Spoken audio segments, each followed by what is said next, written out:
This is an ABP Life podcast. Hello and welcome to another episode of Ladies First on ABP Live podcasts. I am your host Niharika Nanda, and today is a very special episode. It is the Mother's Day special episode of Ladies First. And before I can talk about that, I want to share something really beautiful with all my viewers and listeners out there. So, there is a great news for our podcast. Ladies First has received the award for the best motivational and self-development podcast at the E4M Play Awards 2023. It's a great honor for us, and I will strive to get more and more beautiful and hardworking women out there so that I can share their stories with you. And one such amazing girl boss and woman who is with us today is Dr. Malti Madhu. She is the Senior Consultant Fertility and IVF Specialist at Apollo Fertility, Noida. Hello ma'am, welcome to ABP Live podcasts. So, the idea for today is that we all think of mothers as that special someone in our lives. There are women who choose to be mothers every single day, but not every time are they successful in conceiving, which I cannot reiterate much and reiterate enough that it's okay. It is not a problem. By God's grace and by science grace, we have reached a point where there are multiple other ways of conceiving other than the natural ones that we know. And that is exactly what we will talk about today. From top to bottom, Dr. Madhu is going to guide you with everything that you can do to conceive non-naturally when that is a case. So Dr. Madhu, welcome to Ladies First, and today we are going to talk about a very important issue, something that a lot of women face in their lives, and they choose to become mothers, and still there are situations, there are issues where they're not being able to conceive. So let's start from the top. What is infertility and what are the basic causes behind that, and can it be in men and women both, or is it just a women issue? I would like to say that natural fertility is the best. Natural conception is the best. Right. But not all of the women or all of the couple who try to conceive are successful. True. Infertility is highly prevalent. WHO data suggests that 1 in every 6 couples who is trying to conceive is affected by this condition. Okay, wow. So infertility is a condition. It is defined when a couple is trying to conceive for say 1 year without regular contraception, and they have not been able to conceive. Okay. That is infertility. Right. So 1 in 6 couples Face this issue, and then some of them are able to seek treatment, I would say, because of the taboo, because of the whatever it is in our society. Right. Rarely they reach to the specialist in time. Right. Most of the time, I think because of the taboo and because of all the societal pressures, they probably don't even think of other ways of actually conceiving a baby. There is another, there is a general impression between people that it's a female thing, it's a female problem. Right. But actually, when we, as our data suggests, that in 1/3 of cases, the problem lies in female partner, in another 1/3 in male partner, and in the remaining 1/3 of cases, one or other issue is there in both the partners. Okay, so it can be the case for everyone. Both. Right, exactly. So it can be a male issue as well as a female issue. So the first thing that needs to be cleared out, that it's not just a female problem. thing, yeah. It can be a problem in the male parts as well. And talking about the same thing, what can be the causes usually that are behind infertility? So as I already said, that problems can be there in both the partners. Right. And starting from the female partner, there may be some problem with the ovulation, some hormonal problem, or the tubes may not be patent, the fallopian tubes, there may be some problem with the tubes.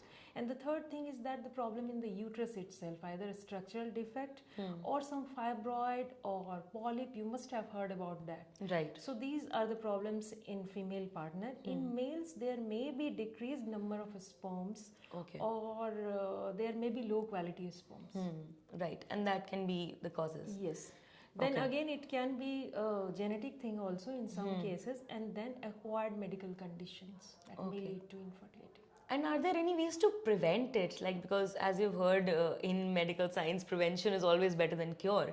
So, is there a way to prevent, or is there a way to keep yourself safe from such issues? Yes, the healthy lifestyle, like maintaining a healthy weight, BMI around 23 to 25, and then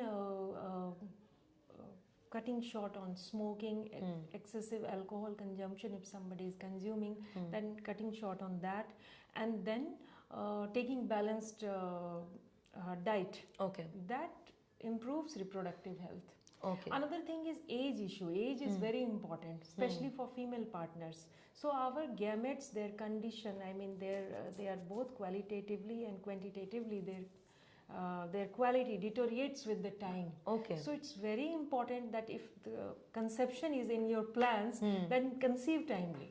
It's very important. And what is this age that females need to keep in mind, that okay, if I plan on having a baby 30s, yeah. in their 30s? In their 30s. Even with technology, like IVF is the most advanced technology, whatever is available for us. Right. So even with that, the success rate depends upon female partner's age. Okay. And the quality of their gametes. Right. Like quality of eggs as well as quality of sperms. So these days we are seeing that there is an increase in late marriages. So that is not a good thing as far as conception is concerned. So there is, for that we are sitting here, there are alternative ways also. Like if there is some female who is in her 30s, early 30s or late 30s, and still she is not ready to start a family. She's not ready for pregnancy. But at the same time, she is worried that her the quality of eggs might deteriorate with time. So in that condition, she can opt for egg freezing, right, or oocyte freezing. So in egg freezing or oocyte freezing, we harvest the eggs from the ovaries, we take them out and then keep them frozen. Right. At minus temperature, minus 196 degree centigrade temperature, indefinitely, maybe up to 10 years they can be frozen. And whenever she is ready to start a family, then those eggs can be mixed with partner's sperms to create the embryos, and then those embryos can be transferred inside the uterus. Okay. And like, what is the procedure? Like, what all things do a female needs to go through if they plan on egg freezing? Because there are a lot of females in their late 20s and their early 30s who would be interested in that. That is the ideal age. And then egg freezing is a very straightforward procedure. It hardly takes, 2 to 3 weeks time, starting from second day of your periods. Okay. So it takes that much time only. You have to undergo certain blood tests to check your fertility, then one baseline ultrasound examination of the uterus and ovaries, and then that can be planned. Okay. In your cycle, starting from the second or third day of cycle, it takes around 14 days almost. 2 weeks, 2 to 3 weeks to complete. And beyond those 2 to 3 weeks, the procedure is done. Is over, yeah. Okay. It's done. And for women who want to reach out to doctors, who should they reach out to? Should they reach out to their gynacs? Are there special doctors who they can go to? Infertility specialist? किसके पास जाना चाहिए उन्हें? Infertility specialist is a right person. I mean, a reputed IVF center like ours, Right. Apollo Fertility, yeah. Right. Whichever center is providing, facilities for all these procedures, like in-house, we have our in-house embryologist, our in-house lab, standard lab. So the facilities should be there for egg freezing, oocyte retrieval, everything should be there. Right. Okay. So this is what we talked about. Egg Reputed freezing. IVF center, whichever they choose, they can go. Okay. And along with egg freezing, what are the other alternatives to natural conception? There are others also nowadays available, and in recent years there has been sort of emergence, increasing number of those alternatives that whatever people are considering, like egg or embryo freezing. Then there is another option like IVF, in vitro fertilization. That is the latest technique that is available nowadays. Okay. IVF, what we do in IVF, we take out the gametes out of their body, like eggs from female's body, and then mix or inject it with husband's sperm, and then create the embryos. Then those embryos are transferred inside the uterus. Okay. So it can, it can address multiple factors, infertility factor, and with IVF we can think of pregnancy, which is otherwise not possible naturally. Then also I would like to talk about adoption. Adoption is also a legal procedure Right. that allows you to become a legal parent of a child who is not biologically Biologically related to yours. you. Right. But that is also an option for those, especially if they have taken treatment for infertility. As we all know that IVF is not 100%. There is no guarantee. Right. It's also a technology, so it can fail also. So in that cases they can think of adoption, or if they are not willing for fertility treatment, Right. then they can think of adoption. Then the third thing is surrogacy also. After recently there has been much talk about the surrogacy law. Right. So surrogacy, there's like commercial surrogacy is not allowed nowadays, not at all. Okay. So it can be altruistic only, and then there are certain fixed indications like medical indication. The intending couple, whoever is thinking of surrogacy, should be, otherwise it should not be possible to conceive otherwise. Then Right, only okay. they are Eligible candidates. to, Eligibility criteria, right. that is very strict now. There are certain medical condition, like one of my patient long back, she had MRKH syndrome. In MRKH syndrome, there is no uterus. There are ovaries, but no uterus. In that case, surrogacy can be an option for them. Or the uterus is damaged because of some surgical procedure, or some disease like pelvic tuberculosis. It had damaged the uterus totally. That is not correctable otherwise. Or whenever they have tried for fertility treatment but they have not conceived or not been able to maintain pregnancy till term because of some unexplained reason. So in that case they can think of going for surrogacy. And again, for surrogacy they have to it's a quite long procedure now. They have to get a certificate from district magistrate, and then surrogacy board of the district. And then if the board certifies, then surrogacy is an option for them. Okay, and I've also heard, I might be wrong because I'm not an expert in this, but I've also heard that the identity of the surrogate mother also has to be kept in the dark. Is that true? Is that the case? No, surrogate mother can be genetically related to the couple. Okay. But after the delivery of the baby, she has no claim that the baby is mine. Okay. So the legal procedures are very clear. Yes, very clear and very strict nowadays. Even a single lady can go for surrogacy. Single lady, if she is divorced or widowed and her age is like 35 years to 45 years, but a single man or same sex couples, they can't opt for surrogacy in India as of now. As of now. But why is the case? Do you have any insight on that? I mean, this is the recent recent development. In coming years, maybe there comes some amendments or changes in the law. Right. Okay. And talking about another very important thing that might or might not lead to this thing, but there is this recent show that a lot of the youth might actually have watched. It's called The Bold Type, and that show actually shows that a woman who is vulnerable to breast cancer, she has a particular gene. It is preferred for her to freeze her eggs, because it might not be possible for her to conceive, or it might sort of transfer the gene. Is that a case as well? That is another very important point that the people need to know about. Right. Any cancer, if it occurs in reproductive age group, for majority of cancer, for some cancers there is some surgery that is needed. Right. For others there is some sort of chemotherapy. And chemotherapy or radiotherapy is always gonadotoxic. So gonadotoxic means it affects the ovaries, or in males it affects the testes. And sperms. So before going for chemotherapy, and if they are in their reproductive age, they have not completed their family, then they go for not only breast cancer, any cancer. Breast cancers especially, because that is affecting more of the females in reproductive age nowadays. Right. So it becomes important. So in any case, they can go for egg freezing or oocyte freezing, and also sperm freezing. We had several cases of testicular cancer in which the patient, before going for chemotherapy, before starting that, they came to us and got their sperms frozen for 10 years. Wow, and that is something that I personally was not aware of. That egg freezing का तो मुझे भी idea था, but I was not aware that even sperm freezing is a process. Is a very easy procedure. They have to give semen sample. That's it.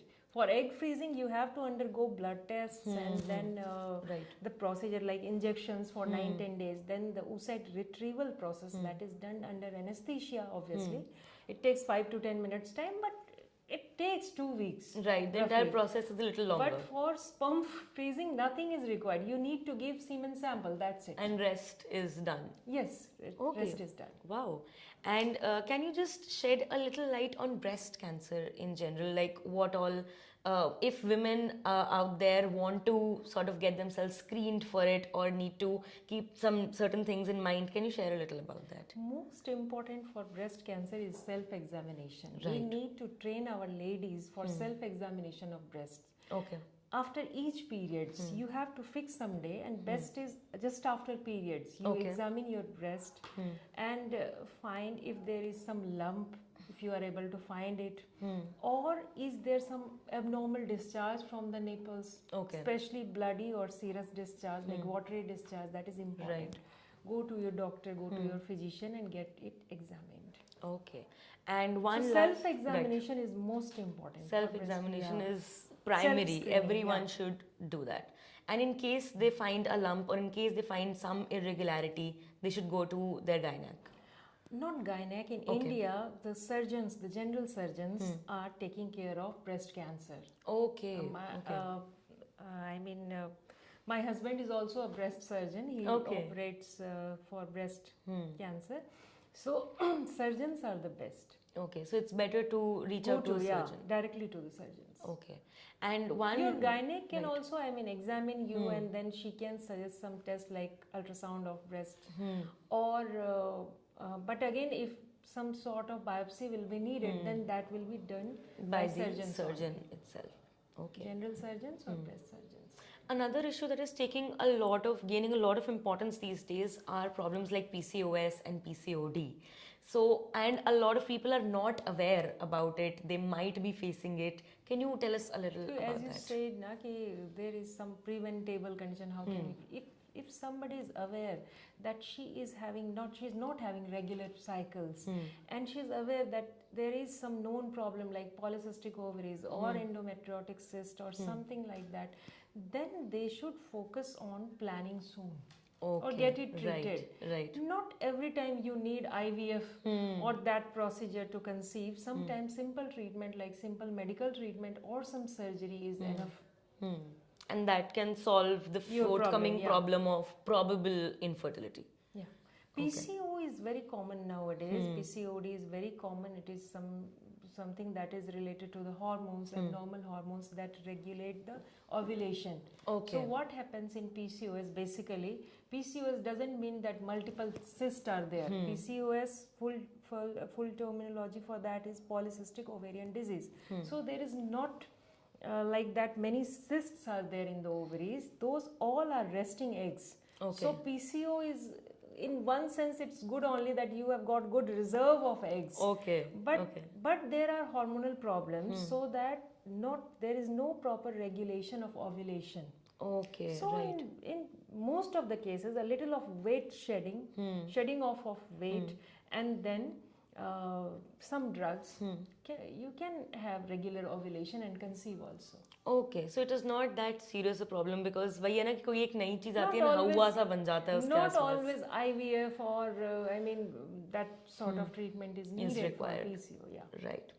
Thank you so much, Dr. Malti, for joining me today and talking about this very important issue, and hopefully future mothers out there who might not be able to conceive naturally can get some help out of the information that you shared with us.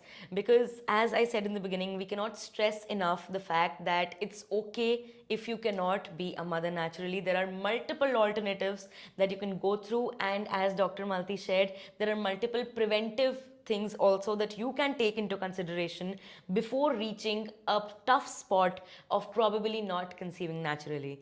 So thank you so much for joining me today, Dr. Malti. and talking about this topic. Keep listening to Ladies First on ABP Live podcast and wishing all the beautiful mothers out there a very happy Mother's Day.